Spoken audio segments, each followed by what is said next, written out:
Prends des nouvelles de la Coupe du Monde avec Maxime Trouleau, journaliste sportif et multimillionnaire. Exactement. À la seconde près, marque mi-temps entre le Canada et la Bosnie. La Bosnie mène 1-0. Début de match compliqué des Canadiens, mais ça va beaucoup mieux, ça presse, beaucoup de corners. Mais pour l'instant, ça tire pas au but, c'est compliqué. 1-0. Merci Maxime, très fort. Tu vois, pourquoi le Canada tire pas au but. Non. Ça vous rappelle-tu quelqu'un, ça? Les Canadiens de Montréal? T'as Qui raison. tiraient pas au but T'as non raison. Et qui ont gagné contre Tampa Bay malgré ça. Ouais. Oui. Oui, OK, oui, je qui ont comprends. perdu avec mais la Caroline à cause oui, de ça, ça, tout à fait. mais qui avaient gagné avec Tampa Bay malgré ça. Parce que rappelle-toi, il y avait une différence de fou. T'as raison. Mais tu as eu raison. Dans les deux cas... Les deux, on a raison. Exactement. Il y a une séquence à ces choses-là. Et on va parler maintenant avec nul autre que Joanne Castonguay, qui est commissaire à la santé et au bien-être. Oui, voilà. Elle est auteur d'un rapport. Le rapport, c'est la Commission de la santé et du bien-être, bien sûr, qui dit « Le système de santé ne répond pas ou répond mal aux priorités de la population. » Bonjour, Joanne Castonguay. Bonjour, M. Boilard. Vous allez bien, Joanne? Oui, très bien, merci. Et vous? Bon, ben oui, très bien. Je suis content de vous avoir. Là, écoutez, règle générale, là, on est tout le temps comme un peu surpris quand il y a des études et puis on fait un rapport, etc. Là, il faut avouer que c'est un peu comme si tout le monde, en même temps, on découvrait l'eau tiède. C'est-à-dire que les Québécois sont pas tant heureux du système de santé. Mais c'est quoi le résumé de ce rapport-là? Commençons par ça, puis après, j'aurai d'autres questions pour qu'on aille dans le détail, si on veut, de ce qui est surprenant là-dedans. OK.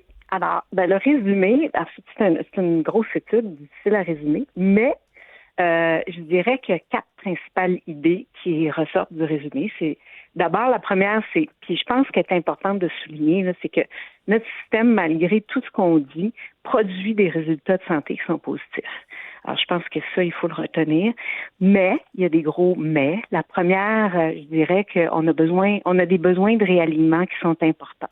Alors, le premier besoin de réalignement, c'est sur les priorités ou ce qui produit le plus de valeur pour les personnes.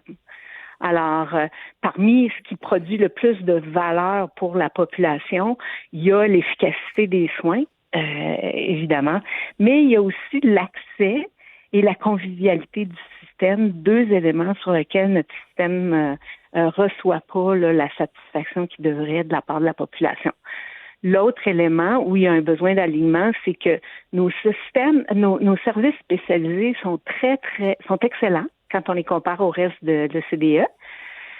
Mais les services là où on a besoin de continuité de service, de la longue durée, du soutien à long terme, là, on est beaucoup moins performant. Alors, on aurait besoin d'un rééquilibrage étant donné le vieillissement de la population. OK. Un autre des points importants, c'est que si on continue dans notre façon d'organiser nos objectifs et si on ne change pas l'orientation du système, la viabilité du système menace sa pérennité. C'est-à-dire qu'à long terme, on va avoir vraiment de la difficulté à soutenir des services attendus par la population. Puis on a une dernière grande constat, c'est que on a une multitude de politiques, de règlements, de lois qu'on met en place, qu'on a mis en place dans les 2 dernières années, qui sont cohérents avec ce que la population souhaite avoir, c'est-à-dire plus de prévention, plus de santé et de bien-être, mais on a un grand défi de mise en œuvre parce qu'il n'y a pas de priorisation, il y en a une quantité incroyable, et puis le défi, c'est l'implantation de tout ça, là, si on veut. Bon, Joanne, moi, si je me mets à la place d'un contribuable qui a accès au système de santé, puis qui l'a vécu à l'occasion comme d'autres, je pense que tout le monde, en tout cas, moi, je l'entends tout le temps, puis je veux voir en quoi ça correspond à ce que vous avez étudié. Le grand résumé du système de santé au Québec, c'est que lorsqu'on est entré dans le système, vous l'avez souligné tantôt, je trouve ça bon, c'est extraordinaire, entre guillemets. C'est-à-dire que les gens sont dévoués. Moi, je prends l'exemple de mon père, qui est au 4e étage de l'hôpital général à Québec, l'étage Alzheimer. Puis c'est pas mêlant, il volait dans les airs, là, le monde là-bas, du concierge au directeur général, c'était des gens, tu dis, ça s'appelle plus une vocation, là, ça s'appelle être né pour ça. Non, mais c'était formidable. C'est entrer dans le système qui est problématique. Est-ce que votre étude, elle résume ça, l'espèce d'expérience qu'on a un peu tous, que, oh my God, rentrer dans le système, c'est épouvantable, mais une fois qu'on y est, on a toujours l'impression d'être avec, comme vous l'avez souligné, des gens non seulement compétents, mais qui sont vraiment à bonne place? Oui, je dirais que oui. Mais je dirais aussi qu'il y a des différences, là. C'est-à-dire que si tu as besoin des services hospitaliers, des services institutionnalisés, là, si on veut, effectivement, c'est vrai. Mais lorsque tu as besoin des services en première ligne, ben là, c'est beaucoup plus difficile. Ouais. C'est là que, alors c'est ça, ça veut dire la même chose que rentrer dans le système, dans une certaine mesure. OK. Mais, ouais. Bon, Joanne Castonguay, commissaire à la santé et au bien-être, vous faites une étude, vous êtes l'auteur du rapport. Avez-vous eu des surprises? Y a-t-il des choses que vous disiez? Tu sais, tantôt à la blague, je disais, oh mon Dieu, on a découvert l'eau tiède, les Québécois sont pas tant contents. Mais avez-vous constaté des trucs que c'était comme, waouh, ça c'est surprenant, on pensait pas qu'on ressortirait ça quand on étudie le système de la façon qu'il fonctionne et son rendement? Moi, c'est une bonne question.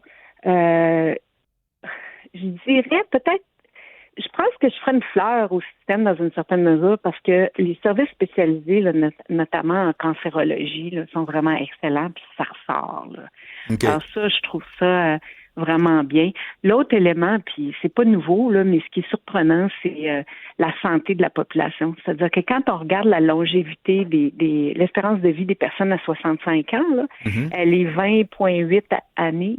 Et ça, c'est aussi encore une grande performance. Là. C'est-à-dire qu'on Expliquez-moi, on est vraiment... expliquez-moi ce truc-là. Je pense que je comprends entre les lignes, mais quand vous dites, ça veut dire que lorsque au Québec, les gens atteignent 65 ans, ils vivent plus longtemps que dans bien d'autres places dans le monde, c'est ça? Exactement. Ils peuvent espérer vivre plus longtemps, ou okay. 20, c'est ça. Mais ce que je dirais, par contre, c'est que cet accomplissement-là, c'est pas juste la responsabilité du système de santé, c'est la responsabilité de l'ensemble de la société. Oui. C'est-à-dire que c'est vrai parce qu'on a un bon système d'éducation. C'est vrai parce que on a une bonne qualité de vie en général. On a des bons programmes sociaux. Alors, tout ça, c'est dû à l'ensemble de la société ou de l'organisation de la société. Et donc, ce que ça veut dire aussi, c'est que si on est pour avoir un meilleur système, un système qui produit des meilleurs résultats de santé, c'est pas juste la responsabilité du système de santé, mais c'est la responsabilité de l'ensemble du gouvernement. Bien, je suis content d'entendre ça parce qu'à un moment donné, avec mon ami Richard Martineau, ici en chronique, on parlait, puis j'y avais dit, la méritocratie pure de c'est moi qui me construis seul, ça n'existe pas, ça. De un, ça n'existe pas, puis deuxièmement, admettons que tu dis, c'est grâce à moi j'ai fait mes affaires. Ouais, mais attends une minute, là, deux affaires. De un, tu es à l'université pour des picadilles par rapport à d'autres places, en tout cas, par rapport aux États-Unis. Puis deuxièmement, tu parles pas de la fois quand tu avais 8 ans que ton père a eu une grosse maladie puis qu'il était rentré gratis à l'hôpital au lieu de mourir sur le trottoir. Non, mais pardon, c'est ça que tu es en train de dire. Ah ouais. Je suis entièrement d'accord, moi, avec ça. Ça fait que ce serait quoi les solutions sur les pistes là, que vous avez décrites à date, Joanne? Ça serait quoi les solutions? Bon, on s'entend que c'est des solutions politiques, puis à un moment donné, il faut choisir entre A ou B. Mais qu'est-ce que vous recommandez? En fait, on recommande 3 choses. Puis, je dois dire là, que c'est déjà dans la vision, là, quand je parlais des politiques, des lois à l'heure actuelle, c'est-à-dire de poursuivre l'implantation, mais en fait, l'accélérer l'implantation d'un système de santé populationnel. Puis, je m'explique là, brièvement, c'est quoi un système de santé populationnel? Première fois que j'entends ça. Ouais, ben c'est très expert santé. Mais il me l'avait dit. Hein, tu vas voir Joanne Castonguay que c'est grand mot, ça ne m'impressionne pas pantoute. C'est un système qui met l'emphase sur la prévention. Alors, c'est pas juste la prévention des maladies, mais c'est aussi la prévention des complications. Alors, si tu as déjà des maladies, l'idée, c'est de stabiliser les maladies. Puis mettre l'emphase là-dessus plutôt que de mettre l'emphase sur la quantité des services.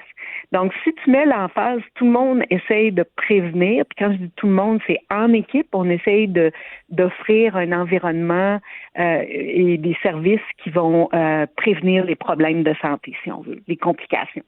Alors, ça c'est un volet. On est déjà enligné vers ça, mais il y a encore beaucoup de travail à faire.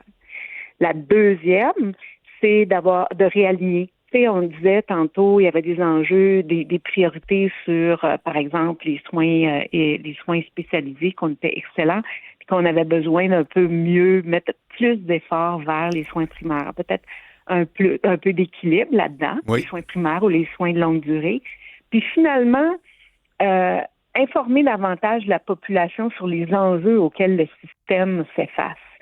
En termes simples, là, c'est peut-être encourager ceux qui prennent les décisions à prendre des décisions difficiles avec le soutien de la population parce que la population comprend les décisions difficiles qui sont à prendre. Alors, c'est plus de transparence, plus d'informations, puis impliquer la population dans les choix difficiles. Hey, merci beaucoup, Joanne Castonguay, commissaire à la santé et au bien-être et auteur du rapport de la commission du même nom sur le système de santé ne répond pas ou répond mal aux priorités de la population. Merci, Joanne, à la prochaine. Ça me fait plaisir. Merci pour l'invitation. Au revoir. Salut bien. C'est c'est intéressant. Hein? Puis là, ce qu'on apprend, dans le fond, c'est que les gens, à quelque part, c'est facile de chialer, mais des fois, il y a des rapports qui disent, regarde, c'est pas si pire, au contraire.